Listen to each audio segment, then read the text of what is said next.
Entre 1991 e 1995, Ibrahim e Henrique de Oliveira foram acusados de 14 homicídios. Todos esses homicídios ocorreram na região de Janela das Andorinhas, que é um distrito da região rural de Nova Friburgo, cidade que está no estado do Rio de Janeiro. Os crimes que essa dupla cometia tinham uma característica horrenda em comum. Após a morte, o corpo ele era violado, estuprado e violentado. Diante desse fato, esses dois ganharam o apelido de irmãos necrófilos. A época em que os crimes aconteciam, houve muita comoção social, protestos, revistas, matérias, muitas reportagens sobre o assunto. E houve também uma operação nunca antes vista na história do BOP, o Batalhão de Operações Especiais da Polícia. Foi enviado todo o efetivo para a região de Nova Friburgo com o objetivo de fazer uma caçada implacável e parar esses dois da série de crimes que eles estavam cometendo. O que é sabido por todos, quando Ibrahim e Henrique de Oliveira eram pequenos, eles apanhavam demais do seu pai, que os colocava para fora de casa e os obrigava a dormir no meio da mata. Essa situação certamente trouxe a eles um conhecimento de área ímpar, e isso explica a dificuldade do batalhão em conseguir capturar esses dois dentro de uma área gigantesca e uma área rural com muitas montanhas, matas e caminhos que não eram habitáveis. No ano de 2018, foi feito um filme inspirado na vida desses dois criminosos. Porém, o filme trouxe um desagrado muito grande para as pessoas que moram ainda na Janela das Andorinhas e que conheceram de fato o que aconteceu. Embora seja um filme classificado como ficção, muito do que foi retratado no filme não condiz em absolutamente nada com o que aconteceu na realidade. De forma que a tentativa desse documentário é percorrer os caminhos que esses dois percorreram para cometer os crimes, conhecer os locais em que eles se envolviam e principalmente dar voz àquelas pessoas que se envolveram com as situações reais e que querem contar o seu lado da história. É para isso que nós fizemos essa pesquisa e é por isso que esse documentário está sendo publicado. Bom, aqui a tentativa de começar esse documentário, né, é um tanto inusitada, né? Vou dizer que é um documentário barra vlog, alguma coisa assim. Mas nós estamos aqui na cidade de Itaboraí, num cemitério onde muitos indigentes são enterrados, né? Hoje o dia está chuvoso, está calor, mas está chuvoso. E nós vamos começar a fazer aqui um documentário para tentar entender um pouco o caminho, né, dos irmãos necrófilos que aterrorizaram a cidade de Nova Friburgo na década de 90, especificamente 94 e 95, né? Não é à toa que nós estamos nesse lugar, né? Então, consegui através de pesquisas, informações, diferente da maioria dos documentários, né, que as pessoas começam o documentário no local onde as pessoas nascem, né? Hoje eu cheguei no local onde o Ibrahim está enterrado. Exatamente aqui, nesse lugar. Não tem identificação porque a família não tinha condições de fazer um enterro digno, mas foi enviado aqui para a cidade de Itaboraí, para esse cemitério, que é um cemitério de indigentes, né? Dei uma vasculhada aqui, já poucas são as placas com identificação, mas é aqui. A partir desse lugar onde que o Ibrahim está enterrado, é que a gente vai tentar começar a nossa história e tentar produzir algum conteúdo relevante e que faça sentido, pelo menos na minha ótica, faça sentido de explicar para vocês o tamanho que foi o problema, né, e dos crimes que esses dois cometeram ao longo aí da década de 90. É aqui, a informação que eu tenho. Nós estamos aqui dentro do cemitério da Sambaitiba, na cidade de Itaboraí, aqui no Rio de Janeiro. Cemitério de indigentes mesmo, né? As pessoas vêm para cá. Ibrahim foi enterrado aqui porque a família não queria que ele fosse enterrado lá em Nova Friburgo. Tamanha era a comoção da situação, né? Queriam esquartejar o corpo dele, enfim. Para que isso não fosse feito, foi enviado para cá, mas a família não tinha dinheiro de fazer um funeral e acabou que foi enterrado como indigente, mas a gente tem como acessar essas informações e saber. O interessante é que tem 3 covas abertas aqui e mais 3 ali em cima. Ainda tem atividade aqui nesse cemitério, né? Embora precisa ser um pouquinho mais bem cuidado, né? As plaquinhas de identificação. É isso aí. Daqui a gente segue a nossa rota, a gente segue o nosso caminho. Como eu falei logo na introdução, a gente não vai começar de onde eles nasceram. A gente começa do ponto final. Saindo aqui do cemitério, registrando, né? Cemitério de Sambaitiba. Cemitério Municipal de Sambaitiba. Um cemitério de indigentes. Silêncio absurdo aqui.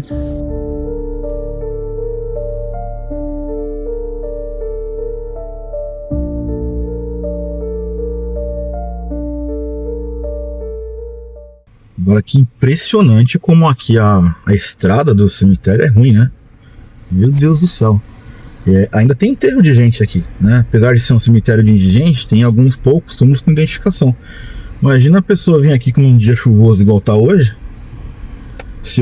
Não é que meu carro é um SUV, mas se é um carro baixo, o carro não passa aqui. Várias poças, lamas, né? Não tem um asfalto. E como eu não conheço muito aqui o terreno, né? Passei com precaução, mas imagina que situação horrível, né? Às vezes as pessoas não têm nem a dignidade de poder receber uma visita, mesmo que seja, né, depois da morte, né? Complicado isso. Eu achei interessante a ideia de vir aqui no cemitério, porque de todos os documentários que eu pesquisei, de todas as leituras que eu fiz, de todo o acervo que eu tive acesso, eu não vi ninguém documentando aqui o local que o Ibrahim foi enterrado. Não como uma questão de veneração, não é nada disso, mas acho interessante que a gente começa desse ponto final como uma coisa real. Esse cara existiu, ele morreu, ele está enterrado aqui. E a razão de estar enterrado aqui é que tamanhas foram as atrocidades que ele cometeu, que se ele tivesse talvez sido enterrado em Friburgo, talvez alguém tivesse aí tirado o cadáver dele do túmulo, esquartejado, que era essa a intenção das pessoas, né? Ao mesmo tempo, né, eu liguei em contato com a prefeitura para saber se aqui no cemitério poderia ser feita visita e tudo mais, né? E a dificuldade do acesso de informação, especificamente, né, do Ibrahim, de alguma forma parece que as pessoas querem realmente enterrar esse passado. E a minha intenção não é reviver, né, o que aconteceu, obviamente, mas é talvez oferecer, né, uma voz àqueles que passaram por esses sabores assim mais de perto, tanto que a gente vai conversar com muita gente lá da Janela das Andorinhas, mas também ver um panorama um pouco mais amplo e um pouco diferente do que a gente tem disponível hoje na internet, né?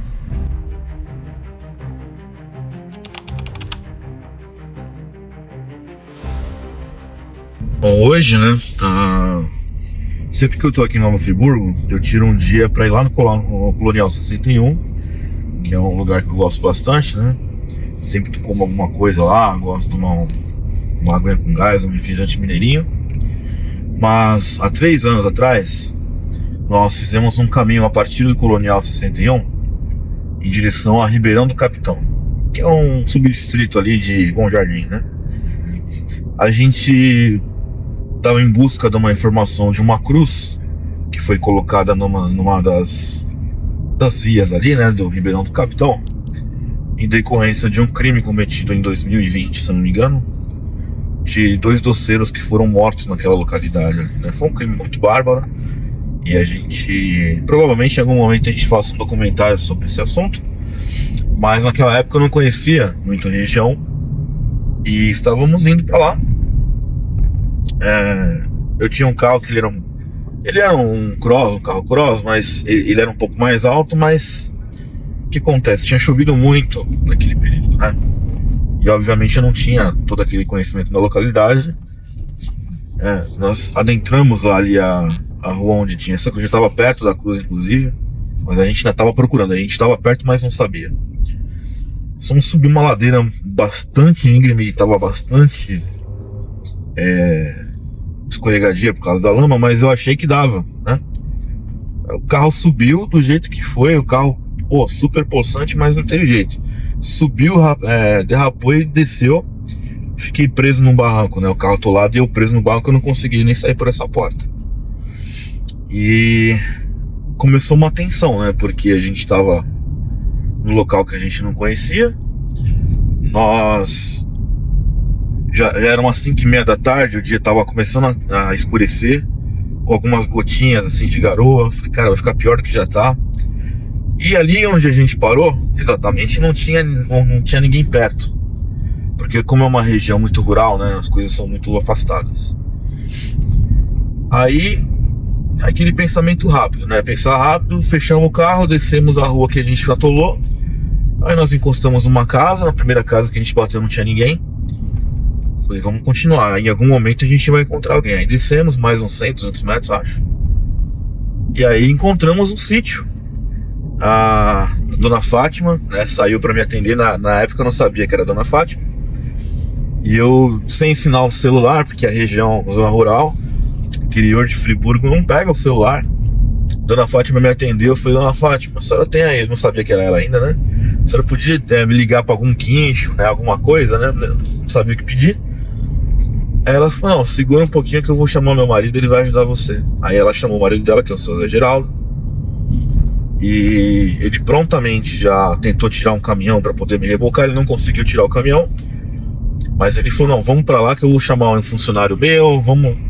Resumo da ópera é que o Zé Geraldo, né, ele conseguiu capitanear aí umas 8, 9 pessoas, nós tiramos o carro da vala na mão, e ele foi me orientando para eu conseguir sair com o carro e conseguir subir a ladeira com a orientação dele, né. Mas como eu tava muito, assim, assustado por causa da região, enfim, assim que eu consegui subir, né, a ladeira, eu dei um tchau de longe e fui embora, porque a gente ainda andamos mais alguns quilômetros, quase atolei o carro novamente, porque tava muito ruim ali por causa da chuva. E a gente seguiu para Vargem Alta por dentro de Ribeirão de Capitão, né? Mas eu nunca me esqueci da gentileza desse casal, que são... Eles fazem um cultivo de flores ali na região. Eles têm ali, né, as flores deles, né? É uma coisa muito comum aqui na região. Então hoje, né, tá assim, né? Choveu pra caramba, tá, mas ali a estrada tá ruim, a gente sabe. Mas eu não vou até a cruz hoje. Hoje essa missão não é ir fazer de novo um vídeo lá na cruz. Eu acho que hoje eu tô com um carro SUV, já é um carro mais potente, mas eu nem vou arriscar subir aquela ladeira lá, porque deve estar pior do que estava aquele dia. Mas a gente vai lá no sítio do seu Zé Geraldo, da Dona Fátima, para poder agradecê-los, né? Porque esse nível de hospitalidade e ajuda não é uma coisa comum de se encontrar. E eu me lembro que eles foram muito afetuosos com a gente. Então a missão de hoje é essa, é ir lá, dar um abraço no seu Zé, dar um abraço na Dona Fátima, bater um papo, uma prosa. E a gente vai seguir por esse caminho, né?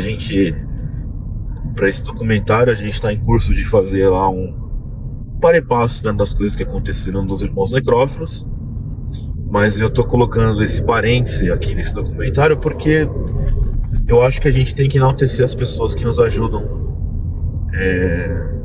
de forma livre. Para você ter uma ideia, na época, eu lembro que eu ainda falei pro seu Zé Geraldo assim, seu Zé, me dá um tato seu aí, vou mandar um pix. Ele, não precisa de dinheiro não, moço, aqui a gente se ajuda e tal.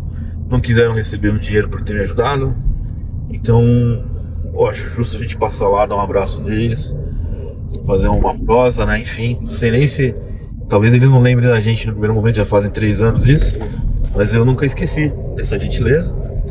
Então vou deixar documentado aqui que a gente está indo agora lá pro Colonial 61. Lá do Colonial a gente vai tomar lá uns cafezinhos lá como a gente gosta.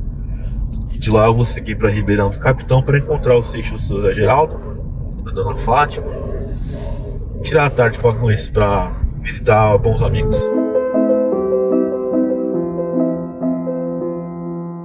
Bom, pessoal, eu tô aqui é Bom Jardim já? Aqui é Bom Jardim. É um distrito de Nova Friburgo. A gente veio do Colonial 61. E eu falei pra Lígia, né? Falei, pô, não vou deixar de agradecê-los, que mais uma vez receberam a gente aqui muito bem. Já chamaram a gente para bater um papo, conversamos bastante. E eu queria agradecer vocês pela sua hospitalidade, né? Porque vocês atravessaram a nossa vida de uma forma que hoje em dia é raro. Poucas pessoas ajudam, né? As outras pessoas, né? Tivemos uma conversa agradabilíssima aqui, então obrigado, viu, seu Zé? Não, obrigado também, viu? Só deixa eu passar por aqui para conversar com a gente. Porque se precisar, a gente está aqui. Não tem esse negócio de... A gente aqui é um do outro mesmo. Eu sou muito grato. E, como eu falei para vocês, a gente está gravando um documentário e eu vou botar vocês lá no nosso documentário, como gratidão mesmo, por tudo que vocês fizeram, né, pela gente. E eu, enfim... Certamente, se eu passar por aqui novamente, eu venho aqui perturbar você de novo. Quando esse documentário estava sendo concebido, eu fiz questão de conhecer todas as regiões rurais da cidade de Nova Friburgo, até para saber se havia um padrão naquela cidade, se toda a região rural de Nova Friburgo é uma região em si mesmo perigosa e etc. Mas obviamente que isso não é verdade. Fiz questão de contar um caso que aconteceu comigo porque eu fui extremamente ajudado por pessoas que nunca me viram na vida, que me acolheram em suas casas, que me deram de comer, de beber, sem nunca ter falado comigo. Quer dizer, se eu fosse alguém mal intencionado, essas pessoas estavam correndo risco. E essa questão da ajuda do próximo, eu já percebi também que é uma característica local. O que eu quero dizer é que, obviamente, toda região rural vai ter em algum nível, né, seus crimes e suas dificuldades. Mas isso não é uma característica da cidade de Nova Friburgo, que ficou por muito tempo estigmatizada com esse nome, né? Então falava em Friburgo aos necrófilos. Não é justo conceder à cidade de Friburgo esse tipo de fama, porque a cidade em si ela é extremamente acolhedora, e por essa razão eu coloquei esse episódio do Ribeirão de Capitão, porque dessa vez que estive para gravar o documentário, fui extremamente bem recebido, fiz novas amizades, tive apoio para fazer muitas coisas. É bem verdade que eu ouvi de muitas pessoas das áreas rurais sobre essa questão dos necrófilos que a região da Janela das Andorinhas é uma região com uma áurea muito negativa, e isso vai adentrar um tema de espiritualidade que não é o objetivo desse documentário, mas vale reforçar que toda a região rural, inclusive a Janela das Andorinhas, nos acolheu muito bem, nos tratou extremamente bem, e vocês vão conseguir enxergar isso nesse documentário. Pois bem, pessoal, eu tô aqui num lugar que vocês estão vendo que é bem silencioso. A gente já está muito perto do lugar onde o Ibrahim foi morto. Então aqui já é a região de Janela das Andorinhas, em Nova Friburgo. É um local que, obviamente, como eu moro em São Paulo, eu não tenho um conhecimento de área como alguém que morava aqui. E ninguém, obviamente, também faz nada sozinho. Então, para essa expedição eu sou muito grato, né? E chamei uns amigos, estão todos aqui comigo, então não vim sozinho, não fiz a loucura de vir sozinho. E eu queria mostrar para vocês quem está comigo, para que vocês também ficassem tranquilos, né? Os meus amigos fiquem tranquilos que eu não estou sozinho aqui. Então hoje nós estamos aqui com o Adriano. Obrigado aí pela oportunidade. Charles. Valeu, pessoal. Manuíta. Gratidão. Adriana, que é a esposa do Charles.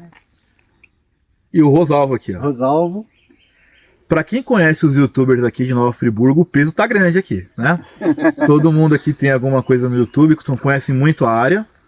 E vocês vão ver que o documentário vai ser extremamente enriquecido pelo conhecimento deles aqui. Então, muito obrigado, viu, pessoal, por terem vindo comigo, por comprar a briga. E hoje, né, Marco, a gente está aqui onde teve o desfecho da história, né? Sim. Onde tudo acabou. Na verdade, a parte final, só o Ibrahim estava.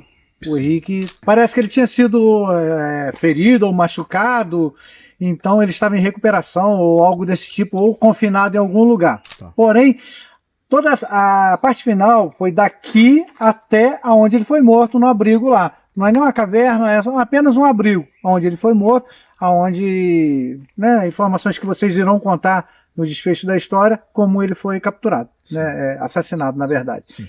Mas aqui eles passaram por aqui, o Ibrahim passou por aqui. Eu tô bem feliz, assim, né, com o projeto de vocês, que eu acho muito legal, né, contar essa história, que, assim, vai ter partes muito interessantes que o pessoal não tem noção, né, como aconteceu a história toda. É isso aí. Assim, vai ser uma história bem real de tudo que se passou aqui, né, na época. Esse é o nosso objetivo. Bem complicado. Por isso que eu falei aqui na introdução que vocês vão enriquecer, já estão enriquecendo muito, porque vocês têm a experiência da área, da vida. Depois a gente vai falar um pouco mais, né? A Adriana, ela era amiga de infância deles, olha que achado, né? E o Charles, junto com o pai dele, ajudava a polícia aqui nas buscas dos necrófilos. Então é um tipo de material de conhecimento muito vasto, né? Verdade. E eu sou muito grato, enfim.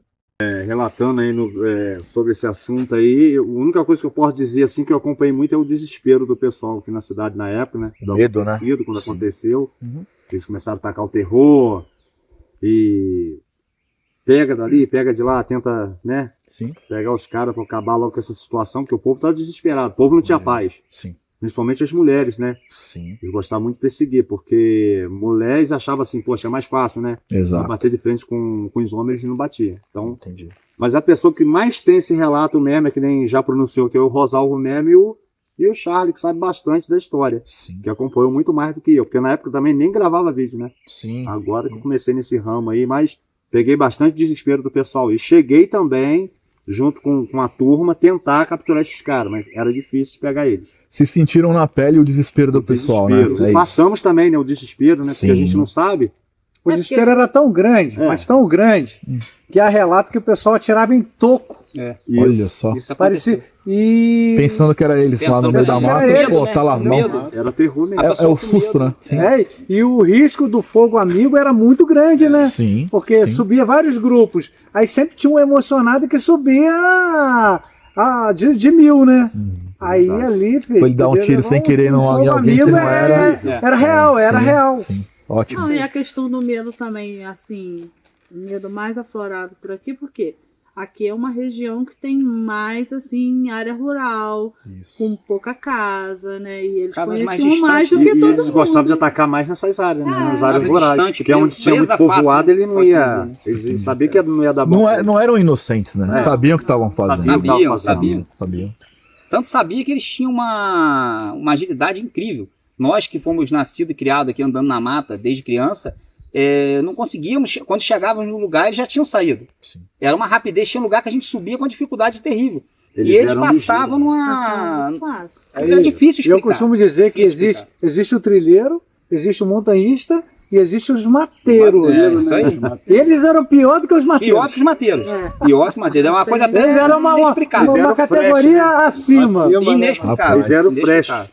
Eu ouvia falar, mas não tinha assim me aprofundado assim na história. Mas agora, né, a gente conversando sobre isso, eu conheci até pessoas, né, que conviveu com ele, né, trabalhou junto com eles na época eles eram novos, né. Eu até conheço essa pessoa, se você quiser que eu te leve até essa pessoa para você estar conversando com Vamos ela, lá, pra claro. falar como que eles eram e como se tornaram, né, depois. Sim. É bem interessante também, né, para saber como que eles eram e como que eles viraram, né, para onde que eles foram, o caminho que eles tomaram. É aquela pessoa que a gente tá conversando hoje? É que você falou? o Ah, aquele cara, é. Boa. trabalhou junto com eles, colhendo até repolho, né? Ele até falou comigo, eles Na trabalharam verdade, junto. foi colhendo uma repolho. verdadeira história de terror isso tudo aí. Foi mesmo. Uma história Foi terrível mesmo. Muito, Você muito também teve a oportunidade, né? Você brincou com eles. assim, o que acontece? Viu ele O meu pequeno, pai, né? a gente Morava perto, morava era vizinho. perto, eu era muito pequena, devia ter uns 7 anos, eles eram um pouco mais velhos Um que eu. pouco mais. Não tinha como você prever que ia acontecer uma situação dessa, Sim. né? Não tinha como você prever. Você olhando eles assim, pequeno, o jeito deles, eles trabalhavam na roça, né? Era Uma pessoa normal, né? normal, Crianças não normais. esperava. E conhecia bem a mata também, né? Eu acho que Esperava. tudo devido à evolução do quadro dele para essa psicopatia, né? Sim. Mais pela violência do lar, né? Sim. Pelo alcoolismo. Sim, O pai batia muito neles, a própria violência, né, doméstica. Tudo isso Isso agrava agravou. muito. Legal. Bom, vocês estão vendo que eu não estou mal acompanhado, né? Então, como eu não sou besta, tô com as melhores pessoas para poder dar o máximo de informação pra gente.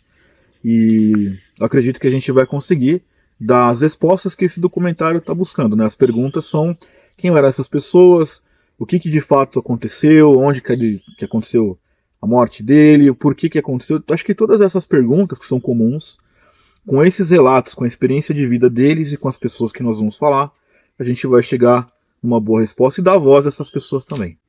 Então, é o que eu estava te explicando. Essa região aqui, essa área aqui, foi uma área muito que eles usaram muito. Por quê? Ali, ó, você lembra que foi dito que eles eram vistos em vários lugares ao mesmo tempo? Sim. Eles utilizaram muito isso aqui. Isso aconteceu muito nessa região aqui. Uhum. Eu vou estar mostrando para você uma casa aqui em cima, aonde eles entraram e estavam ali e as pessoas denunciaram. E quando a polícia chegou no local, menos de 10 minutos depois, eles já foram vistos em outro local. E as pessoas não entendiam o porquê que isso acontecia. Agora eu vou estar explicando para vocês. Porque essa mata aqui, ela tem uma ligação, que eles tinham uma trilha que passava por baixo dessa pedra e saía naquela grota ali. Aquela grota ali, ela vai sair em Varginha. Daqui até Varginha, de carro, você vai levar uma faixa de quê? De 30 minutos? 30 minutos. 30 minutos, né, Rosal? 30 minutos. Então, eles tinham essa facilidade. Cortava direto, né? Cortava direto. E se você pode ver, conseguir ver aqui por cima dessa pedra aqui, ó, ali em cima, ali mais ou menos ali, ó, quando nós fomos nas buscas, nós estivemos em cima daquela pedra ali. Tá. Naquela região tinha uma área ali que eles fizeram de observação. Ou seja, quando a polícia passava nessa rua aqui, Eles iam de lá. eles vinham de lá. De lá eles estavam olhando. Eu Entendi. estive com a equipe lá. ó. Daqui pra lá sai na trilha do céu também. Exatamente. Isso aí. Olha só. Isso aí. Então pra eles você eram ver- realmente versados dentro das trilhas aqui, né? Exatamente, exatamente. Nós fizemos Muito buscas interessante. nessa região aí, na época. Sim. Inclusive o dia que ele... que não sei se pode falar a palavra, depois você bota um pinhal, que ele morreu, ele passou exatamente aqui, nessa região aqui, que ele veio de lá, de Varginha, e foi encontrado onde nós vamos agora. Legal. Que eu vou estar mostrando para vocês. Boa. Então, meu amigo, aqui, eu estava te explicando, essa casa aqui, eles invadiram essa casa. Eu conheci o dono, o rapaz que morava nessa casa, era um senhor de idade, ele tinha saído, deixado a casa vazia, eles entraram aí dentro, fizeram comida, fizeram uma bagunça. Quando o senhor chegou, eles estavam aí dentro. Aí o que aconteceu? Ele deu queixa, eles tinham fugido, a polícia chegou muito rápido. Na época a polícia já estava nas buscas, né? Chegaram muito rápido. Quando a polícia chegou nesse local, rapidamente eles foram vistos em Varginha. Então começou aquela coisa do sobrenatural, que poderia ser, poderia não ser. Como é que eles estavam aqui e em Varginha com 10 minutos depois? Por causa das trilhas que você explicou lá. Por causa das trilhas, do acesso. Que aquela trilha que eu te mostrei, ela passa exatamente embaixo dessa casa aqui. Eu vou mostrar em vocês ali na frente. Entendi. Ela passa exatamente ali. Então, nessa casa aqui, a gente tá num lugar onde que eles efetivamente entraram. Usaram das estruturas para fazer comida, roubaram os alimentos, algumas coisas, né? Prato. E aqui, assim que o dono chegou, avistou eles, saíram correndo, avisou a polícia. A polícia na época tinha essa questão de aonde tivesse um avistamento, uma reclamação, manda uma viatura, mas quando chegaram aqui eles já estavam lá do outro lado. Lá do outro lado. Por conta deles conhecerem ali a trilha, né? Tudo, a mata. Isso aí. Incrível, né, cara? Foi incrível. E essa história ficou muito, muito surpreendente porque eles faziam isso. Sim. Enquanto eles estavam em um lugar, de repente eles apareciam em outro, porque eles tinham acesso, as pessoas não conseguem entender isso. O acesso por dentro de uma mata, às vezes um morro ele faz o contorno. O carro ele tem que contornar aquele morro para chegar do outro lado. Porém, a trilha ela vai e faz a volta. Sim. Então a facilidade deles também tem que ter a facilidade para andar no mato, que não é fácil, né? Sim, sim. Então isso aconteceu. Foi dessa forma, foi aqui nesse local. Boa.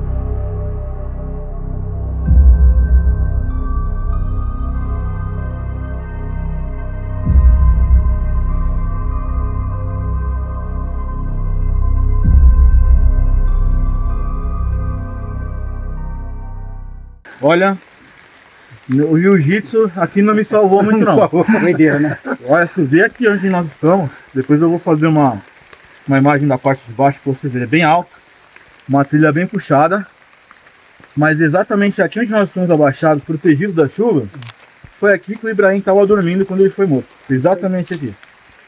É um local, vou falar para vocês, se não fosse o Adriano, que é um cara forte, me puxou muitas vezes para subir aqui, difícil. Imagina como devia ser a realidade dos necrófilos, que subir isso aqui brincando, né? Corria, descia, tudo. Isso aí.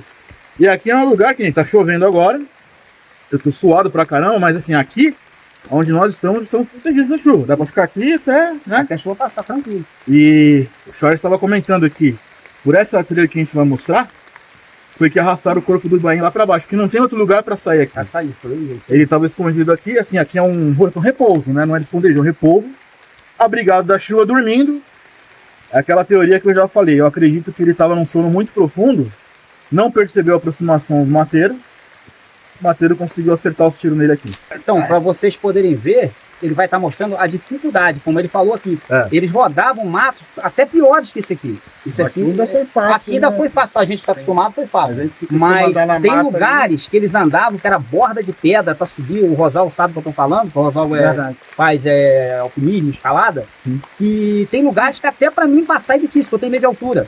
Então você imagina, e eles passavam com uma facilidade incrível. Eles passavam com uma rapidez incrível. E aqui foi o local, né, onde tudo aconteceu, né?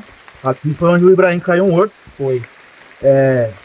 Assim, eu vou tentar fazer o vídeo, pessoal, mas assim, eu acho que é só você vivenciando esse caminho é que você tenha a real noção de como é alto aqui, de como a trilha é inóspita, para quem não...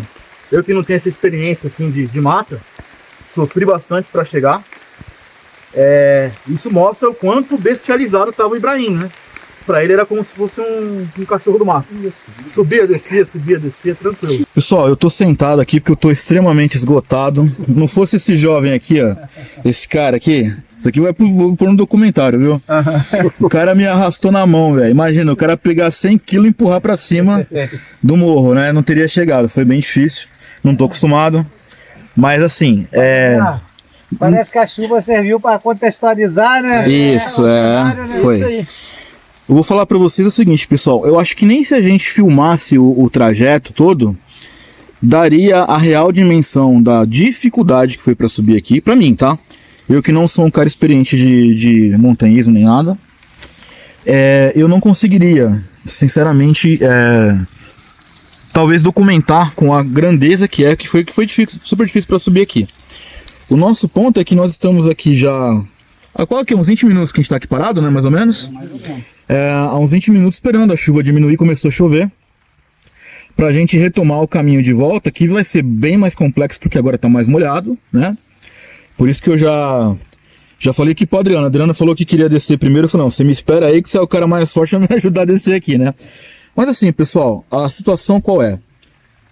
Eu vendo aqui, estando aqui onde o Ibrahim, aqui nesse lugar aqui, pessoal, onde tá o Adriano sentado, que estão vendo o pé dali, meu pé aqui, foi nesse lugar que o Ibrahim estava deitado quando ele foi morto, tá? Aqui pra baixo, né, Charles, tem a casa antiga onde eles moravam, né? Logo do outro lado da rua ali. Ali pra baixo. Então, assim, muito provavelmente, aí é uma conjectura, né, pessoal? Vocês que estão aqui, vocês podem me ajudar. Talvez quando o Braz batia neles lá, que eles tinham que vir pro mato, pode ser que eles já conheciam essa região aqui por causa disso. Exatamente. Eles iam buscar a guarita aqui, né? Só que assim, o estado de bestialidade aí do Ibrahim devia ser tão alto que, pra eu que sou um ser humano normal, né, que não pratico, não tenho essa rotina aqui, eu transpirei muito, sofri muito para chegar aqui. O Rosalvo, o Charles e o Adriano vieram tranquilos, que eles são experientes. Mas eles, sem aparato, sem facão, deviam subir e descer isso aqui como se fosse um gato. Devia ser uma coisa super fácil para eles encontrar esse abrigo aqui e ficar aqui, né? E aí eu consigo fazer um pouco não sou advogado de ninguém, mas eu consigo entender o tamanho da dificuldade que a polícia também teve para encontrar. Porque isso aqui, você não, assim, se você passar, você pode ver que daqui, ó, tô filmando a parte lá de baixo. Lá embaixo de onde nós paramos tem uma estradinha. Daqui a gente não enxerga a estradinha. Não dá pra ver, né? Então, vocês imaginam se essa estrada era o caminho que a polícia passava. Como é que eles conseguiam enxergar dentro, né? Assim, com tantos pormenores, por dentro de uma mata fechada. E aqui tá aberto, né? Que o pessoal abriu um pouco do caminho, tudo. Imagino que eles deviam subir isso aqui tudo com mata fechada. Então, mesmo que eu ficasse por horas tentando explicar pra vocês e documentar a descida, tudo isso aqui, não daria para vocês a real dimensão do que é subir até aqui e descer isso aqui, né? Então, desde já quero agradecer aos meus amigos aí que foram pacientes, agradecer a Lia que tá aqui abaixada, ela veio filmando tudo, super paciente, também subiu bem, viu? Tá bem, o atraso do rolê foi eu. Mas chegamos e estamos esperando agora a chuva diminuir pra gente voltar. Pessoal, a vida do aventureiro é essa, né? A gente estava lá no esconderijo onde o Ibrahim foi morto. Acho que uns 150 metros de lá até aqui. Aqui é a casa onde eles moravam quando eles eram menores, antes de se mudar mais perto lá da janela das andorinhas, né? Muito provavelmente faz todo sentido aquela ideia que a gente teve lá. Isso aí. Aqui talvez eles apanhavam do pai, né, do Brás. E aí lá, que é muito perto, a gente andou pouquíssimo para chegar aqui. Lá eles encontravam um abrigo, talvez numa chuva, para ficar lá. Então a gente está aqui na primeira casa que eles moravam. Só que está chovendo muito. Então nós nos abrigamos aqui no porão da casa para esperar a chuva passar um pouco. A casa aqui é só ruína hoje, né? Nós estamos todos encharcados, mas faz parte do processo. Isso aí não tem o que fazer. Isso aí, então vamos lá. Esperar a chuva passar um pouco e a gente vai.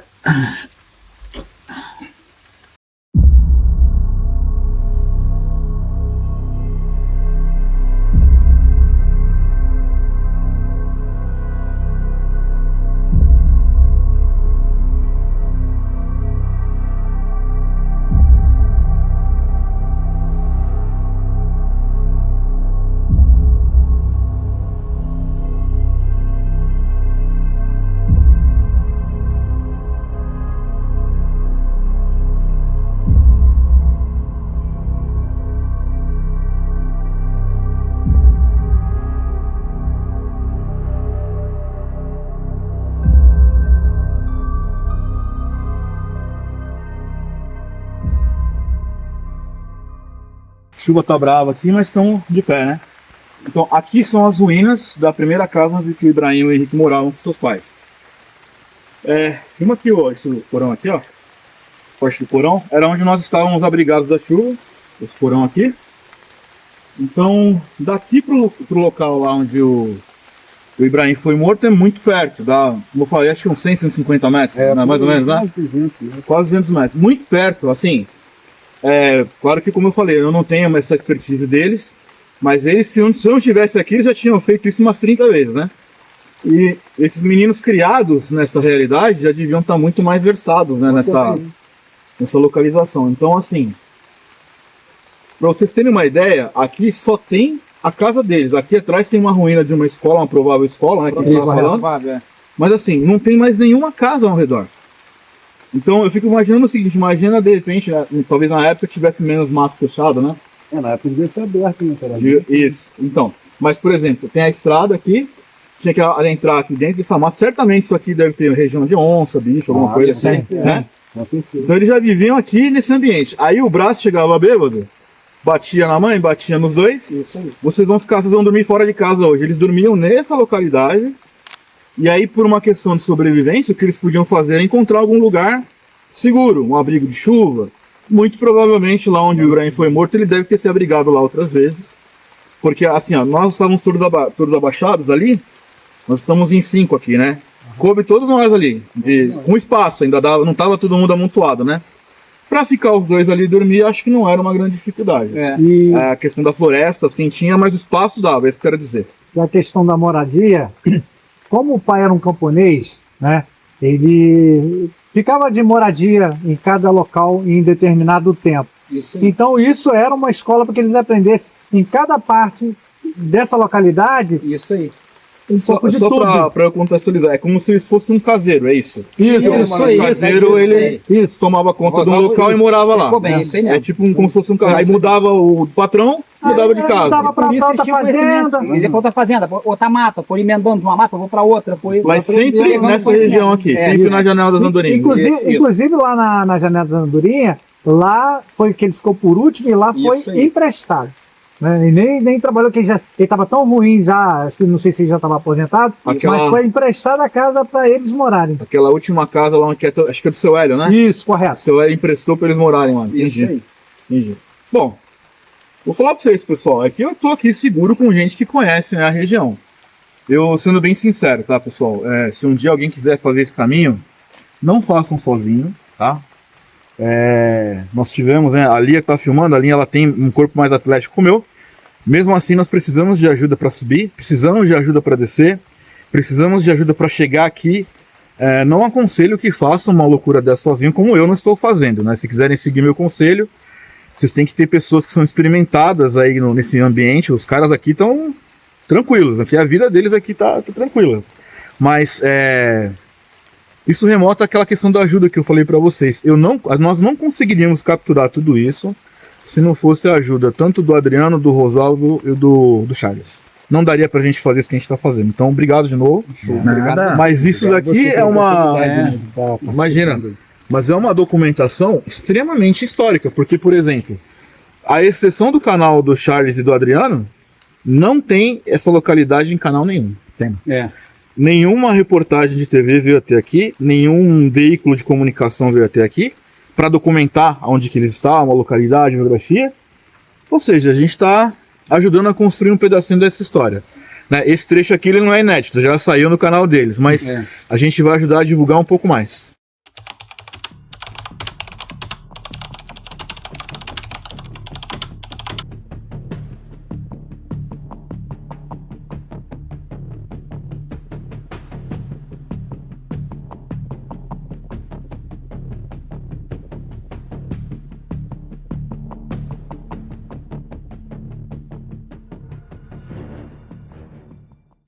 Tudo bem, então tô aqui com a Adriana. Nós voltamos a um lugar de infância aqui. A Adriana, quando você era pequena, você morava aqui. É isso. Tô até emocionada. Tá até emocionada de estar aqui. Nós estamos aqui em Varginha, é isso? E nessa localidade aqui, nesse sítio, tem o pessoal todo que tá aqui. A Adriana, quando era pequena, ela convivia com o Ibrahim e com o Henrique nesse local aqui. Ela brincava na época da infância. Nós temos aqui a senhora Albertina, que é irmã da senhora Helena, é isso? Exato. A Helena que acolhia vocês aqui para brincar, não é isso? Maior, né? Exato. E aí, dona Albertina, o que a senhora achar que pode contribuir, puder falar, a senhora fica à vontade. A senhora tem alguma lembrança da época dele? A senhora ouviu alguma coisa que... Ou era mais do que a senhora ouvia da senhora Helena, enfim? Eu não vi nada demais neles, não. Inclusive, eu fiquei sabendo dessas histórias todas, mas eu não posso dizer para vocês, foi ele que fez. Eu não posso dizer. Olha só. Entendeu? Sim. Eu não posso fazer eles, porque o que eu tenho deles é... Vi eles brincando aí, muito pouco, muito pouco. A senhora comentou que o Henrique ia buscar a senhora no ponto, né? Ele me pegava no ponto do ônibus, me trazia para casa, morou aqui nessa casa com a gente. Olha só. O Henrique. O Ebrahim, eu tive muito pouco contato com ele. Mas o Henrique não, o Henrique morou aqui dentro de casa, dormia aqui dentro de casa com a gente. E como ele era a personalidade dele? Tranquilo? Estava sempre rindo, ele era agitado, era uma criança agitada, mas estava sempre numa boa, sempre rindo, sabe? Nunca fez nada assim que a gente pudesse repreender. Sim. Entendeu? Nada que desse uma ideia do que poderia ser um futuro, nada? Sempre tranquilo? Sempre tranquilo, ele sempre foi tranquilo. Legal. E do Ebrahim também, eu lembro do Ebrahim, uma pessoa tranquila, ele não era muito de estar sorrindo, ele ficava mais afastado da gente, ele estava sempre mais longe. Mas ele era não posso falar, sabe? Chegava aqui, dava benção na minha mãe, no meu pai, sabe? Depois que eles saíram daqui, é que eles foram pro lado de Fazenda do Campo, que eles moraram muito tempo para lá. Sim. E aí que depois que eles ficaram rapazinho e tudo, que começaram a fazer essas coisas, mas eu não... Sim, então, a minha lembrança no caso deles é igual isso que ela está falando. Eles eram tranquilos, né? Eles eram crianças. Eles iam para a igreja com a gente. Não tinha muita diferença assim de uma criança normal. Não era uma criança normal, é isso? São crianças normais. Normal, tranquilo, entendi. Né? Brincava, tranquilo. E. Então, assim, você conviveu com eles na infância e era essa também o mesmo registro. Eu era bem mais pequena, tinha bem menos idade que eles. Então, assim, eu brincava muito com as netas do seu Joanico, que era parente e tal, eles junto. Mas, assim, eu não tenho uma lembrança deles diferente das outras crianças que tinha no local.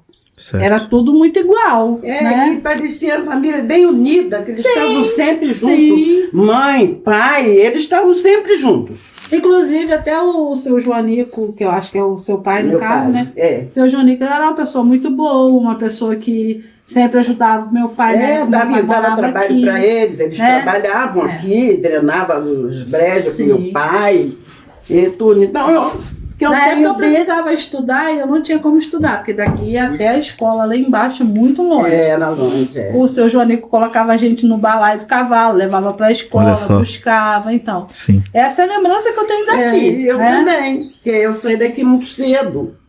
Eu sou mais velha do que eles, mas eu saí muito cedo daqui. Sim. Então eu não tive, assim, nem até muito contato com eles, eu não tive. Entendido. No caso, eu tive mais contato com a mãe deles do que com eles, né? Porque então, a idade, né? A senhora se lembra do Sr. Braz, que era o pai deles? Hã? A senhora lembra do Sr. Braz, que era o pai deles? Lembro do pai dele, o Braz. A personalidade dele é pouco também. Conversava pouco. Uhum. A mãe que a gente conversava mais, porque ela era minha prima, vivia aqui, né? Os pais, eles moravam ali do outro lado, né? Quer dizer, que a gente tinha mais contato, né? Chega a ser estranho depois, quando surgiu toda a história, toda a situação que aconteceu aí. As pessoas que conviviam, assim, que conheciam e tal, a maioria ficou muito surpreendido com tudo que estava acontecendo. E a gente, inclusive, a gente ficou muito assustado. Porque a mãe dele vinha muito aqui, conversava com a minha mãe. Aí e como que foi assim? Ela viveu muito tempo? Como é que é? Ela viveu muito tempo depois disso? Viveu bastante. Sim. Viveu bastante tempo. Mas aí fora daqui, que eles saíram... Eles foram embora. Sim. Agora, para onde que eles foram também morar, eu também não sabia. Entendeu? E a gente saiu daqui, eu voltei agora há pouco tempo, mas nós fomos embora, que era eu, minha mãe, Lena com as 3 crianças, Sim, eu lembro. não tinha nenhum homem em casa, meu pai já tinha falecido. Eu falei, a gente vai ficar aqui, ele vai pegar a gente também. A gente ficou com medo, né? A gente ficou assustado. Então, só para entender, na época que a senhora voltou para cá, era uma época que eles estavam cometendo Foi crimes. quando eles começaram a fazer essas coisas, né? E aí deu Aí aquele a gente- medo da situação do risco, nós né? saímos daqui e deixamos tudo para trás, fomos embora. Olha só. Aluguei casa, morei em casa alugada. Até Porque porque a vocês gente não ficou sabiam com o que estava medo. acontecendo, né? A situação não sabia. Inclusive disseram que estavam vigiando a minha casa onde eu morava lá em Rio Grandino. Eu falei, graças a Deus, pelo menos eu estou em segurança, né? Sim. Mas com a gente mesmo nunca fez nada. Não posso falar nada, né? Tipo assim, É uma volta ao passado, né? É uma lembrança, volta ao né? passado. E assim, igual ela tá falando, ela chegou a ficar com medo também, né? Ah, Porque a maioria das fiquei, pessoas ficou muito surpreendida com a situação, Na assim, situação, a gente não conseguia acreditar que eles estavam fazendo aquilo, porque eram as crianças simples, então fazer aquela coisa toda, a gente custou acreditar. Inclusive, meu pai gostava muito do Henrique, O né? Henrique morou aqui com a gente, né? Meu pai gostava. Morou aqui com a gente, então a gente ficou muito assustado, muito assustado.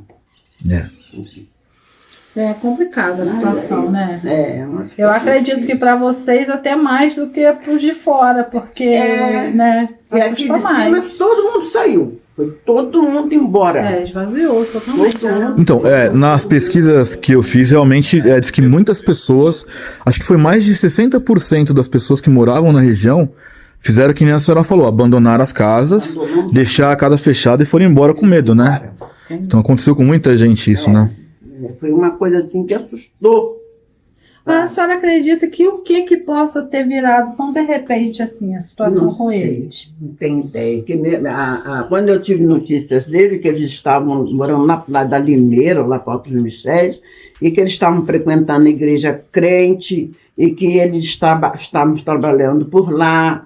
Quer dizer, que eram tranquilos, Não né? teve assim uma situação que pudesse virar Um ponto de ruptura, né? assim, Uma coisa que aconteceu e que, alguma coisa que né? aconteceu que pudesse virar a cabeça deles para esse lado? Não sei.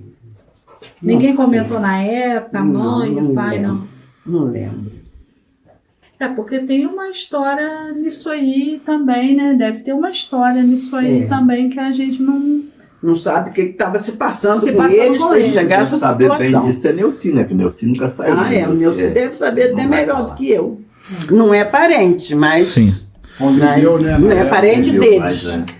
Meu filho é meu primo, mas. Eu acho que eles devem ter convivido mais, né, com eles. É que esse é o questionamento que todo mundo que conheceu a história acaba fazendo, né?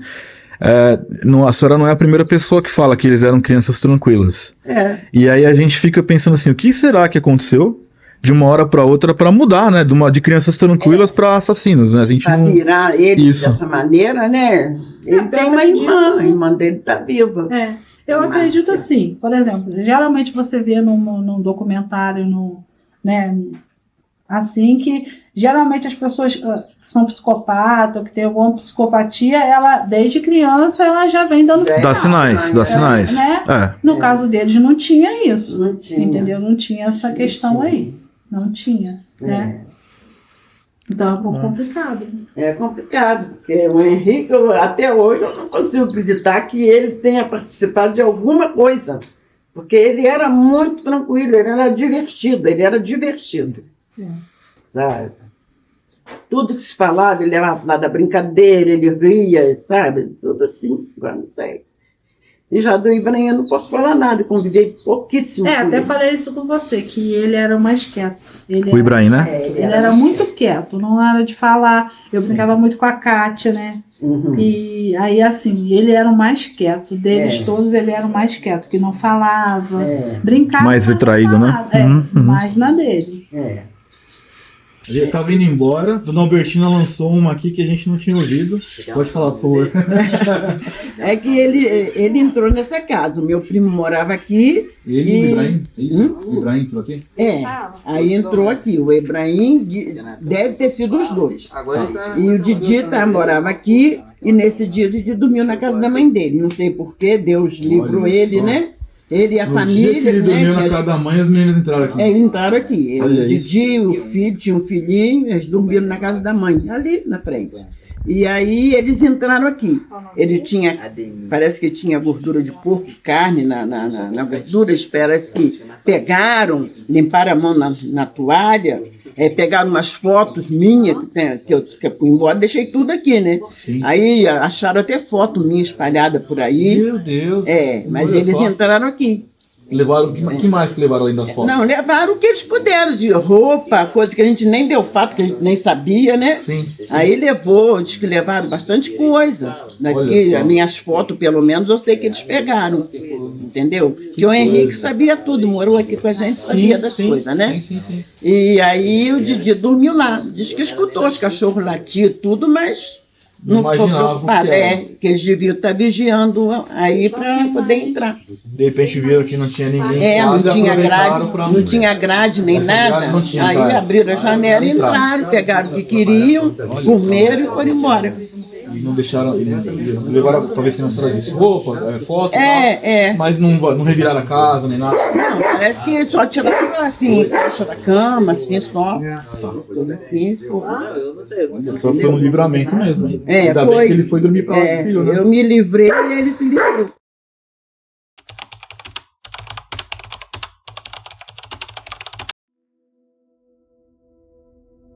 Meu pai, ele era encarregado aqui da prefeitura, né, de Rio Grandina, e ele ficava com 2 carros em casa da prefeitura, nos finais de semana guardado.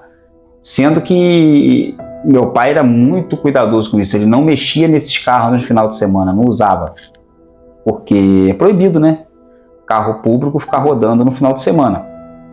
Só rodava com esses carros no decorrer do serviço. E aconteceu que nesse dia, eu lembro muito bem que estávamos eu, minha esposa e meu pai sentados na sala assistindo a um programa de TV que eu não lembro, né? Afinal de contas faz 30 anos disso, né? Ou quase 30 anos, né? Que chegou esse senhor na nossa janela, nós estávamos assistindo o programa de TV, esse senhor por nome de Exídio, né? Acho que o nome dele é Exídio, se eu não me engano. Ele chegou pedindo meu pai para levar ele em casa. Ele morava lá no alto, né? No Alto de Michés, no caso. Não lembro se era bem dentro de Janela das Andorinhas, mas era no Alto de Michés. E eu lembro que ele pediu, ele estava bem embriagado, estava bastante embriagado, e meu pai, ele estava carregando 2 sacolas de compra. Ele estava com 2 sacolas de compra, pequenas. E meu pai disse para ele que não poderia levar, porque o carro era público, né, que não podia ser utilizado no final de semana, porque poderia dar problema para meu pai, né? E esse homem foi embora. E quando ele saiu, eu lembro que eu falei com meu pai, falei, poxa pai, tá acontecendo já esses problemas aí, com esses irmãos necrófilos aí, por que eu não podia ter levado ele lá em cima? Aí meu pai falou assim, não, eu não posso retirar um carro público da garagem no final de semana, porque isso pode dar problema para mim, mexer num carro público. O carro público no final de semana tem que ficar guardado, enquanto ele não está em uso. Ele não é para carregar pessoas, fazer coisas desse tipo, né? E eu lembro que depois nós tivemos a notícia que quando esse senhor chegou em casa, os irmãos necrófilos tinham pego a esposa dele, né? Estava grávida, tinha tirado a vida dela e tirado o feto da barriga, a criança no caso, né? O neném da barriga dela, e tinha matado o outro filho dele, pequenininho, que estava tentando defender a mãe. E eu lembro que eu nunca tinha visto meu pai chorar, né? E naquele dia ele chorou. Ele ficou bem triste, bem abatido pelo acontecido, porque realmente não é fácil passar por uma situação dessa, né? Realmente foi uma história bem marcante que aconteceu. E eu tenho certeza que se meu pai pudesse, né, a gente pudesse prever isso, com certeza meu pai teria levado ela lá e provavelmente eu teria ido junto, né? Ou a gente teria chegado antes do acontecido e não teria acontecido, ou a gente tinha chegado na hora que estava acontecendo e poderia ter feito alguma coisa para ajudar, né? Mas enfim, esse foi um fato que ocorreu e foi bem marcante, bem triste, porque infelizmente, né, não teve o que fazer, né?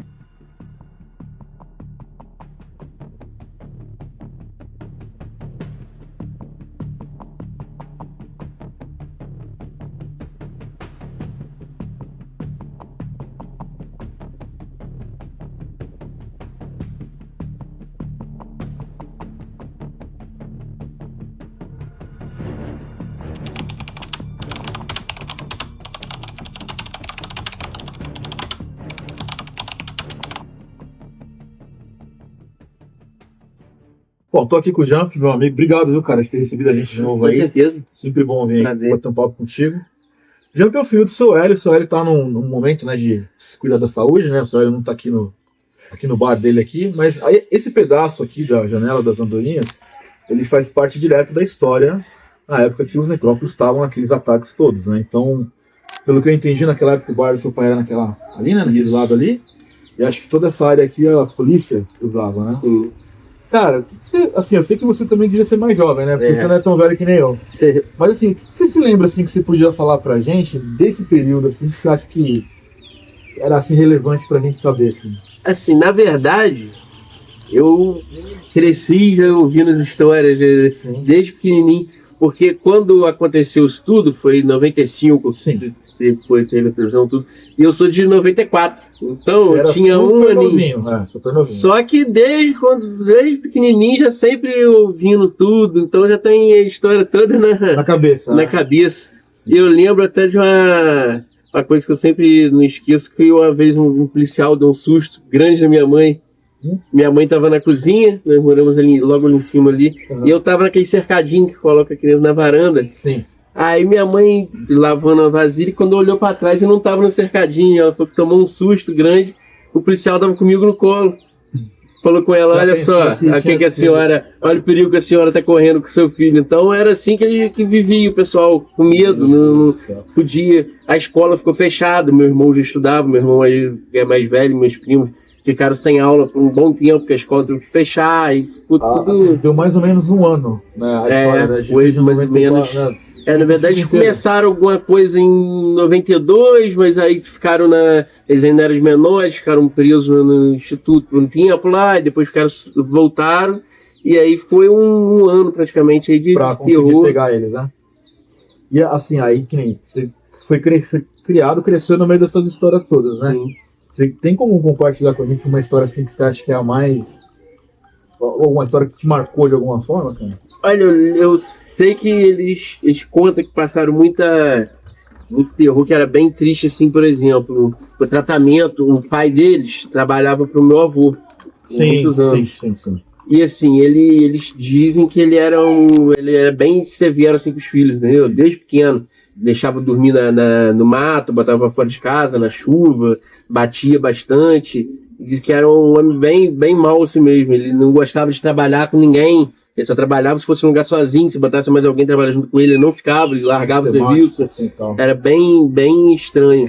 E ele, depois que aconteceu isso tudo, na época ele faleceu bebendo. E disse que ele era bem complicado mesmo. E assim, o terror começou dentro da própria casa deles, né? Então, a gente conversou muito, né, no caminho sobre tudo isso, porque assim, todo mundo fala que o Braz, que é o pai deles, né, todo mundo vem com essa teoria que o Braz, ele era um cara agressivo, que batia demais neles, né, e colocava eles pra fora, como você falou, na chuva e tal. E todo mundo tem, assim, um consenso que essa vida de eles ficar sendo colocado pra fora de casa deu a eles um conhecimento de área, que era esse conhecimento que conseguia fazer eles fugir. Porque ele sabia onde era tudo, tinha trilha, conseguia, né, se mover bem por aqui, né? Como desde pequeno eles acostumaram a passar a noite no meio da mata, fugindo muitas vezes do próprio pai, e já foram desde pequeno já conhecendo os atalhos. Então isso ajudava muito eles a enganar a polícia, enganar os mateiros, todo mundo que ficava procurando eles, demoraram bastante para conseguir. E a área é grande, porque... eles saíam ali fazendo campo, que pertence a 2 barras, eles iam para Varginha, que é Rio Grandina, fazendo a laje. Então eles rodavam isso tudo pelo meio do mato. Isso que você tem que percorrer pelo estado com o carro, e rodava tudo no meio do mato, assim, rápido. Ou seja, mais rápido, né? Aquilo que a gente veio falando, né? Aí, Janto, é uma pergunta assim, que eu não quero te comprometer, tá? Sim. Se você não quiser, a gente nem publica isso. A teoria da morte do Ibrahim. Hoje a gente tem um monte de podcast aí na internet que fala que um policial específico do BOPE assume para si a autoria dos disparos. Né?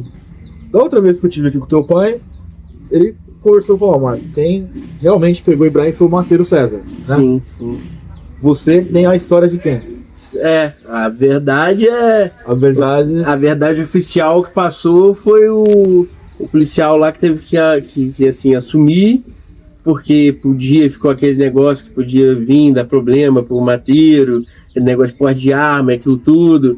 Só que, na verdade, quem acertou o tiro que matou o Ibrahim foi o mateiro, tanto que ele ganhou o dinheiro do prefeito na época, que era o Heródoto. O Heródoto colocou uma recompensa. R$5.000, se eu não me engano. Isso, né? O teu pai falou pra mim naquela vez que a gente esteve aqui que o seu pai foi junto. Ele viu o pagamento tudo direitinho lá pro César e tal. Eu tava conversando com ele do seguinte: não tinha razão nenhuma do César ganhar um prêmio se não fosse ele o autor. Sim, lógico. Essa é a questão, porque ajudar todo mundo ajudou. Lógico. Até o seu pai também ajudou, um monte de gente ajudou. Mas, assim, isso a gente ficava um pouco... Eu imaginava que talvez a polícia assumiu isso no sentido de não prejudicar ele. Mas o certo, a gente tem que falar... Daquela época que a gente vê aqui, depois que a gente conversou com um monte de gente, nunca ninguém falou que foi o Bock, que foi a polícia que executou o Ibrahim, né? E quem encontrou o Ibrahim dormindo, inclusive, foi o César. Foi. E assim, né, ele assumiu também para evitar problema, só que na verdade ele acabou se dando bem com isso também, que ele deu promoção, ganhou tudo lá dentro da polícia, como que foi o cara que pegou o Ibrahim sem ter sido, mas na verdade o que importou na época foi que o fim do terror, não foi nem... Sim. Quem conseguiu dar o fim mesmo foi o César, né? Isso. Não sei se você tem esse conhecimento, uma pergunta mesmo já mais aleatória. Você sabe se por essa região ficou algum parente deles pra cá? Assim, eles têm um irmão mais novo que ele desapareceu, né? Ninguém nunca mais... Na época ainda que eles... se eu não me engano, o Henrique ainda estava solto. Eles não tinham prendido o Henrique ainda. O irmão foi embora de casa e desapareceu. Que era Jonas, se eu não me engano o nome dele. Jonas. Sumiu, ninguém nunca mais ouviu falar, ele não... O que eu soube foi assim, que o Brás morreu logo depois disso tudo, né? Eu sabia que tinha um irmão mais novo, mas eu também não tinha notícia, e a mãe morreu, foi recente. A mãe morreu morando ali em Terra Nova também. Terra Nova também, morreu recente aí também. Inclusive foi uma coisa assim que gerou um pouco até de revolta no pessoal aqui, que eu não sei se você viu que lançaram um filme baseado... Mas o filme... E o filme distorceram tudo. Aí assim, fizeram como se a população tivesse botado fogo, matado os pais dele queimados dentro de casa. Não, então, rapaz... Eu ia te perguntar do filme, que porque loucura. Assim, o filme, além disso aí ser sido mentira, essa questão de matar a família... Sim. E eu na época também conversei com o teu pai um pouco sobre isso, né? O filme ele traz um viés assim que eu acho muito perigoso. Porque quem não conhece a história vai pelo filme. Diz que eles eram revoltados porque sofriam racismo aqui. Isso aí acho que foi teu pai falou que alguém, ou ele, ou alguém da família de vocês, era padrinho de um deles. Era, minha avó era madrinha do Henrique. Olha só. E a minha tia era madrinha do Ibrahim. Olha aí. Então o que tem a ver racismo com isso? Nada a ver com racismo. Minha outra avó, que ainda é viva, mãe da minha mãe, ela falou que ouvia, às vezes à noite, ouvia passos em volta de casa e tal, ela desconfiava que eram eles. Ela muitas vezes deixava alguma comida, alguma coisa lá fora assim, no outro dia ela via que não tinha. Ela ainda no começo acabava ficando com pena. Olha e falava, olha, que foi. Só que assim, ela ainda acha que não sabe se eles não tiveram chance ou se eles levaram isso à frente, porque ela ficava muito sozinha em casa, como eu vou sair para trabalhar e tal, e eles nunca fizeram nada lá, entendeu? Mas... Olha, a gente tá vindo de Varginha, a gente falou com uma moça que o Henrique dormia lá na casa dela. Desde pequeno, né? Sim. E olha que interessante isso, assim, ela saiu de lá com medo, né? Uhum. E a casa ficou vazia um dia, eles entraram lá, o Henrique levou fotos dela. Eles levaram fotos dela. Então, assim, em algum nível, assim, vou te explicar onde eu vou chegar. Em algum nível parece que eles tinham um pouco de senso, de sentimento. Sim. Aquelas pessoas que eles gostavam. Mas, ao mesmo tempo, uma tia que dava comida pra eles mataram ela sumariamente, né? Que a Salete, o nome dela? É, isso. Isso mesmo. E foi por aqui, inclusive, né, que aconteceu, né? Então, a verdade é que a gente não consegue formar um padrão. Porque para uns parece que era uma coisa muito raivosa, uma coisa absurda. Para outros eles pareciam, vou levar uma foto, não sei se de recordação. É uma coisa que assim, nunca conseguiram chegar a entender o porquê, a mente deles, como que funcionava, se eles escolhiam, se era oportunidade, se eles, eu acho que nunca que na verdade eles não miravam nenhum alvo, acho que era coisa da oportunidade, passou, viu ali e tem muita coisa que muita gente falava que um era pior que o outro, que um fazia não sei o quê. Quem sobreviveu conta que não via diferença de um ser pior do que o outro, de um ser... Acho que eles faziam as coisas bem juntos. Na época teve muita gente que tentou passar como que o culpado já morreu. O Henrique não tinha culpa, o Henrique só acompanhava. Não, mas aí tem, no inquérito policial, até o seu pai, até a gente conversou bastante também sobre isso. A primeira moça que foi lá depois de adultos, né? Uhum. Que foi o casal ali na cachoeira. Ali na cachoeira, ali, sim. Né? Eles mataram. Exato. A moça ela foi violentada, mas ela se fingiu de morte e fugiu. Em depoimento, ela disse que o Henrique estava junto. Que o Henrique não chegou a violentá-la, mas ele se masturbava vendo a situação. Uhum. Então, só que ela morreu de câncer, né? Depois de passar um tempo, ela morreu de câncer. Só que assim, daí dá para se ter uma direção que todos os crimes seguiram o padrão, até o exemplo dessa casa que eu te perguntei, que eles mataram o menino, acho que foi seu pai que socorreu o menino, inclusive, né? Aí eles levaram a mulher para 10 km para dentro da mata. Uma pessoa sozinha subir com uma mulher grávida é mais difícil. Então, certamente teve apoio de alguém. Com certeza. Dizer que o Henrique é inocente, eu acho muito pesado, porque não tem como. Não tem como. Os próprios peritos que fizeram análise dele no processo, né, falaram que ele era 100% consciente do que estava acontecendo.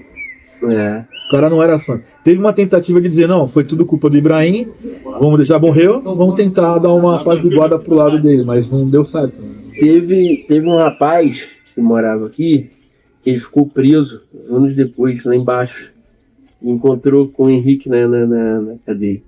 Ele falou que encontrou o Henrique, falou que ele não o conheceu, porque estava bem maior, estava meio gordo. Aí falou que, conversando com outro assim, que o Henrique puxou assim, você é de Jalandurinhas? Ele falou, sou. A Elina perguntou se ele conhecia, você conhece seu Hélio? Meu pai. Aí falou, conheço. Falou, então você estando com seu Hélio, você avisa ele que o mesmo vento que venta aqui, venta lá. Ou seja, ele lembrava que meu pai foi lá, deu depoimento contra ele, tudo, e meio que fez uma ameaça, né? Avisa ele que o mesmo vento que venta aqui, venta lá. Então, ele ficou, ou seja, ele não tem como falar que ele é o cara ele é doente mental, ele não tem lembrança de nada, ele não tem, não tem. O cara que faz isso é inocente, entendeu? Não tem como falar que ele era... Assim, eu não acredito que seja 100% sem problema nenhum mental, porque acho que a pessoa normal não tem condição de fazer tudo que eles fizeram, entendeu? Sim. Eles tinham algum tipo de problema. Só que também eles sabiam o que estavam fazendo. Ele não tem como só falar, não, eles não sabiam. Ninguém estava possuído, aí não sei o que estão fazendo. Não sabia. Não era assim, eles estavam cientes do que estavam fazendo. Essa história do vento que bate lá, eu lembro, o seu pai contou pra mim, eu comentei com eles.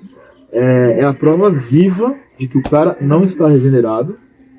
E assim, quero mandar um recado. O seu Hélio tá lá, manda um recado pra ele. O cara é do mal, o cara quer deixar ciente, avisado. É meio que assim, se eu sair daqui, eu vou lá, eu vou se encontrar com o seu Hélio. Vai tentar me pedir, não se arrependeu do que fez e nem quer melhorar. Né? Eu lembro uma época até que chegaram a comentar, não sei se comentaram com teu pai, ou se vocês ficaram sabendo, ou se é um comentário aleatório também, que esse irmão deles, esse outro irmão, falou que ia se juntar com o Henrique para se vingar a morte do Ibrahim. Aí eu não sei se vocês ficaram sabendo alguma coisa disso. Teve um boato disso, teve um boato sim, só que nem a irmã deles mesmo morou aqui, tudo perguntaram nela, falou, realmente nunca mais ouvi falar se tá vivo, se tá morto. Desapareceu, não tem contato nenhum. Nem minha mãe nunca voltou pra ver. Sumiu mesmo, não tem noção do que aconteceu com ele, né? Tem nem ideia do que pode ter. A última, eu não sei se você tem alguma informação, mas a última informação que eu tive é que o Henrique ele saiu, mas ele se envolveu com o tráfico e voltou lá para o Logo 3, né? Tá preso ainda. Mas agora tava com. Saiu até notícia, tudo que ele tava para ser solto esse ano agora, 2025. Sim. Faz por causa dos 30 anos, né? Sim, então, 95 a 2005, né? Pela lei. São 30 anos. Só que aí onde tem a dúvida, né? Como ele foi preso depois, ele fugiu, né? Aí ele foi preso de novo. Eu não sei se esses anos vão ter que começar de novo. Acho que essa é a ideia, né? Mas pelo que teve até o pessoal da polícia conversando aqui, eles falaram que não, que realmente era os 30 anos agora e teria liberdade. Só que, por enquanto, não tivemos nenhuma atualização. Se não tiver nenhuma notícia também, até é bom. Não apareça. Não tem. Eu acho que se ele voltar, acho que ele volta a fazer as doideiras, não volta? Então, esse é o que eu ia te perguntar. Supondo que o Henrique saia, né? Assim, o que você pensa? Tão bonzinho assim, não. Eu acho que, assim, de um jeito ou de outro, eu acho que hoje também seria mais difícil dele conseguir fazer grandes coisas, mas, assim, não dizer que tu fica tranquilo com isso, não tem como ficar tranquilo, não sabe, de alerta, né? Até porque se ele, por exemplo, se ele chegar aqui, nós não vamos saber quem é ele, quase ninguém vai conhecer, vai reconhecer que é ele. Ele mudou, né, fisicamente, né, entendeu?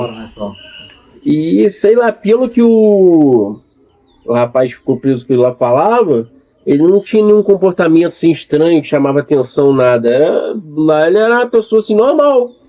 Foi tanto que eu soube que era ele, porque ele que puxou o assunto comigo. Não tinha nada de anormal, falar, ih, aquele cara é estranho, aquele cara tá chamando atenção. Não, foi um cara normal. Então, quando ele chegar, se misturar e até você descobrir quem é, então fica sempre aquele receio, né? Mas eu, assim... É bom, é o que eu espero, né, cara? Eu espero que ele não seja tão burro de voltar pra cá, né? Pelo amor de Deus, né, cara? Porque se o cara vier pisar pra cá, ele não vai vir pra reconstruir a vida dele. Não. Ele tinha que sumir do mapa, ir pro outro lado, né? Pra outro canto, enfim, né? E eu acredito que tenha muita gente que perdeu familiares que ainda lembra disso, né? Que tem aquela... Se reconhecer ele. Aquela raiva, entendeu? Inclusive, o que você falou foi o que eu falei com o Cico ontem. Se ele viesse pra cá, ele estaria bem enrolado. E até isso que eu falei também, que é muito difícil ele fazer hoje o que ele fez naquela época. Sim, hoje até por causa da tecnologia, né? Nós temos hoje. Não é tão fácil assim como já a comunicação vai ser mais rápida também. Vai ser mas eu posso estar errado. Eu não acredito que eles viriam, se ele viesse pra cá, pra Janela, eu não acho que ele viria numa ideia de vou voltar a ser um serial killer. Eu acho que talvez ele ia procurar os desafetos, por exemplo, do pai. Eu acho que se ele fosse fazer alguma coisa, ele procuraria os desafetos da época, né? Tentar se vingar. Só que ao mesmo tempo é um baita tiro no pé. Porque, cara, ninguém vai ficar desavisado, né? Então... Embora que, assim, as famílias que tiveram vítimas que eles cometeram, não tem mais nenhuma família que morando por aqui mais. Não tem vítima, mas da época tem seu pai. Não, da época tem muita gente ainda que lembra, que passou medo, passou tudo, só que vítimas mesmo não tem. Até a última que tinha conseguido fugir deles também, a dona Sônia, que morava lá embaixo no Retiro, ela faleceu também, agora em 2010. A dona Sônia, ela era aquela dos cachorros? Sim. Quebrou um montão de cachorros. Isso. Tadinho. Ela faleceu, eu lembro que o filho dela tinha raiva, falava que tinha muita raiva deles ter tentado fazer aquilo, tudo. Ela fugiu, né, do Ibrahim, se não me engano. Ela fez alguns depoimentos, acho que lá pro Voz da Serra, né, que é o jornal, e ela falava que o Ibrahim tentou pegar ela e ela saiu fora, conseguiu correr dele, né? Sim. Aí faz sentido que o filho era... o filho dela tinha muita raiva, só que o filho dela hoje se encontra preso também, então... Coisa, cara. Coisa ruim isso aí. Tem os problemas aí de estar preso hoje em dia, então não tem assim. Mas, logicamente, que tem as pessoas que ele sabe que foram lá, que foram contra ele. Até mesmo a irmã dele mesmo tinha um certo medo. Tá? Dificilmente ela falava sobre isso, mas uma vez o rapaz que estava juntando com ela falou: não, ela tem receio sim de ele sair e procurar, porque não se sabe no que passa na cabeça da. Nunca sabe. Eu lembro, teve uma moça que chamava Márcia, que ela estava sozinha numa casa. Acho que eles tentaram entrar na casa, ela deu um tiro na porta, né? Ela mora aqui ainda? Não. Já saiu também? Não, já. Eles foram embora daí também. Então foi todo mundo, então. Até aqueles que não foram consumados, né? Sim. Entendi. Tá, eu tenho uma outra questão, que é assim, eu fiz uma pesquisa bem ampla de campo, né? Eu acho que o seu pai deve ter essa matéria guardada aqui, que eu me lembro, acho que ele me mostrou alguma coisa aqui. Revista Manchete fez uma matéria na época, bem exaustiva, assim, sobre eles, né? Uma coisa que me chamou demais a atenção, que o Ibrahim ele abusava da própria irmã, e ela estava grávida. No primeiro momento a manchete colocou como se ela estivesse grávida dele, mas acho que depois nasceu a criança, e ela visualmente dizia, não parece com o Ibrahim. Mas qual é a chance de que pudesse ser filho dele ou não? Se você sabia dessa história? Sim. Sabia dessa história? Sim. Ela sempre negou que era filho dele. E assim, nunca teve uma prova pra dizer que sim nem que não, né? Então isso que ficou no negócio lá, ficou a palavra dela dizendo que tinha certeza que não era, mas nunca se soube. Nunca se teve a certeza se era ou não. Nunca se teve certeza. Então, e essa questão da vingança também depende muito de como que ele alimentou isso lá também. Mas assim, como ele, esses anos todos que ele passou lá, como que ele alimentou essa questão na cabeça dele? Porque ele não tem uma cabeça normal, assim, ele é um psicopata. Mas assim, talvez assim, pode ser que ele sozinho, que a gente tava, até o Jean falou assim, o rapaz que tava convivendo com ele, né? Dizia que ele é um cara normal. Não, sim, mas tem aquela índole, né, daquilo ali. De repente, como que ele alimentou essa questão lá? E ver que ele se envolveu com outras coisas que não tinha nada a ver com o caso deles, que foi quando ele teve essa saída aí, ele foi preso com tráfico. Então, eu acho que pode ser que o tempo na cabeça tenha feito ele piorar, porque a faculdade do crime, entendeu? Né? O cara vai lá de um jeito, aprendido coisas piores do que ele já sabia. Assim, vou dar uma opinião. De repente também, pelo tráfico, ele conseguia armas, né, pra tentando fazer o que ele... Porque na época eles andavam só com facão, mas aí no tráfico ferro. Eu acho que aquilo que todo mundo fala, até parece que eles nem se sabiam tirar. Porque tanto que eles nunca roubaram arma das casas, coisas assim. Eles entraram em casas onde tinha armas e não roubaram armas. Nunca ouviu falar deles darem tiro, nada. Mas agora, provavelmente, ele já tá aprendendo, sabe, né? Já aprendeu, Então... Legal. Ó, acho que é isso aí, cara. Te agradeço desde já, viu, mano? Pelo papo, sempre bom. Obrigado aí pela conversa bem franca. É isso aí, pessoal. Agora nós estamos aqui nessa casa que você está vendo aqui atrás. Essa foi a última casa que o Ibrahim e o Henrique morou. Nós saímos lá da janela, lá do centro da Janela das Andorinhas, lá no mercadinho do seu Hélio, falamos com o Jamp, que é filho dele. Então aqui essa é a casa que também é da família, né, do seu Hélio, né, acho que é do tio, do Jamp, do irmão do seu Hélio, se não me engano. Casinha que ficou, eles moraram aqui há um tempo. Nós filmamos uma casa quando eles eram menores e essa casa que eles também moraram, né. Então nós vamos fazer ali um videozinho. O pessoal que está aqui me acompanhando, né, estão ali gravando para os canais deles também, que é justo, né. Tem um pessoal que está ali em cima, fazendo ali cada um fazendo a sua perspectiva, né. Então, é isso, pessoal. A gente está firme, captando bastante conteúdo. Hoje foi um dia extremamente produtivo. E eu vou mostrar para vocês aqui a casa onde eles moraram, a última casa que o Ibrahim e o Henrique moraram. Esta aqui é a última casa onde morou o Brás, que é o pai do Henrique, do Ibrahim, onde o Henrique e o Ibrahim também moraram. Tá aqui o Rosalvo, meu brother. É isso aí, Marco. E né, a gente sabe da existência do filme, né? Sim. Que fala sobre os irmãos Necrófilo e fala muito desse assunto de racismo, quando a gente vê que não é verdade. Não corresponde, né? Essa casa aqui, ela foi emprestada a título de cortesia. Olha só. Não era cobrado aluguel para a família do Ibrahim. Sim. Né? Até a vida, né, e a morte do Sobrais, que ele ficou morando nessa casa aqui, não foi cobrado nada para ele. Olha só. Então, não tem sentido, né? A gente vai afirmar que existe racismo. A gente veio conversando muito sobre a história, o Rosalvo colocou muito bem aqui. O que acontece, né? Um filme produzido aí no brasileiro esse filme trouxe uma vertente dizendo que a razão dessa violência desses dois jovens era porque eles sofreram racismo quando eram pequenos, né?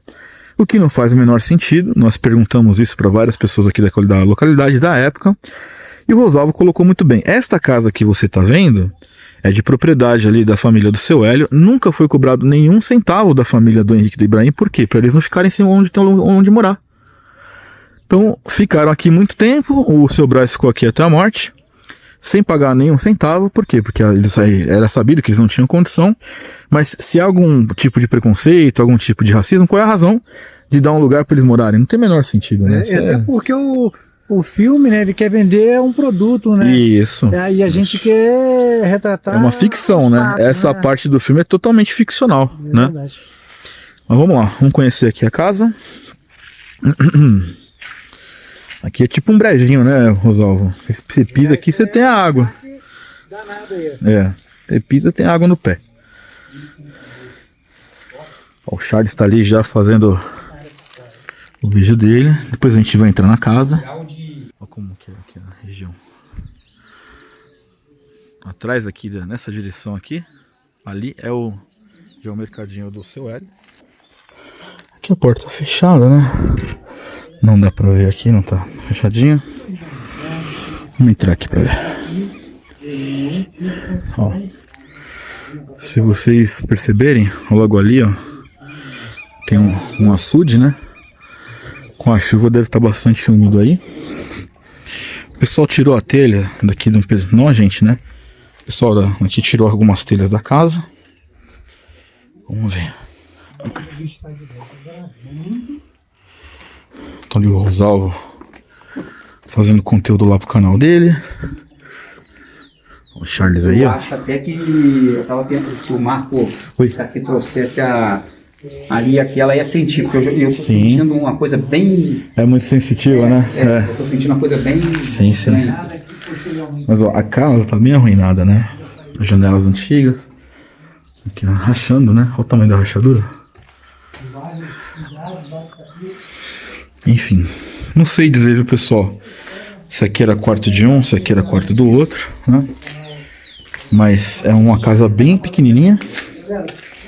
Ó, aqui, não sei. Aqui talvez só fosse um quarto também, bem pequenininho. Aqui talvez uma sala, né? Tá bem deteriorado, pessoal, ó. Aqui, ó. Olha isso. Aqui é a janela, né? Aqui onde nós passamos.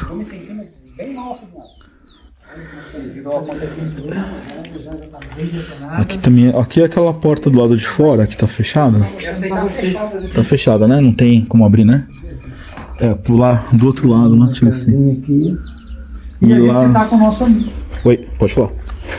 Tá com o nosso amigo aqui Fazendo... de São Paulo, ele veio de São Paulo para gravar aqui também, a exemplo do nosso amigo da cabeceira, né? Sim, tô aqui. Marcos também veio de São Paulo. É, a minha proposta ela não é nada de sobrenatural, né? Mas é inegável, né, do Charles aqui?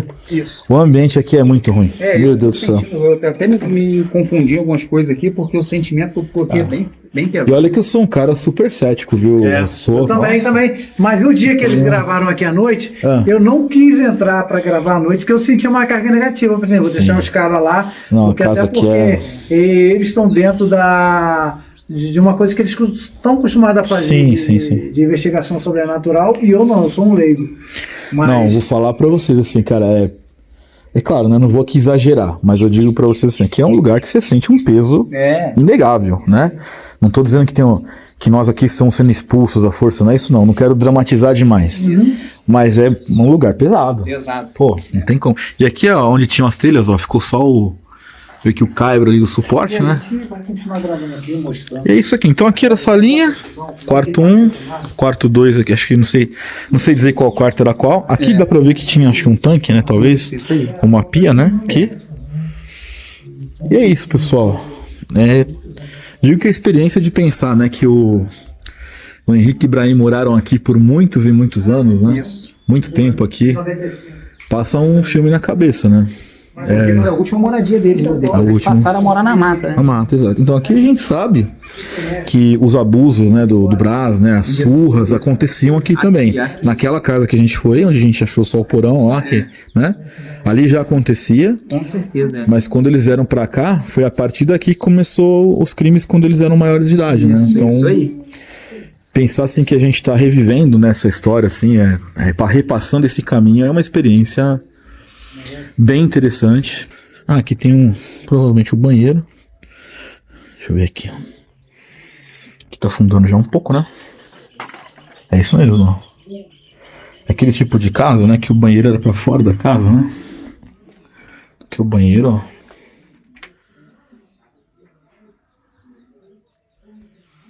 Eu não sei nem explicar assim, sabe, pessoal, pra vocês exatamente o que é que eu estou sentindo, mas é um local que você fica desconfortável, tá?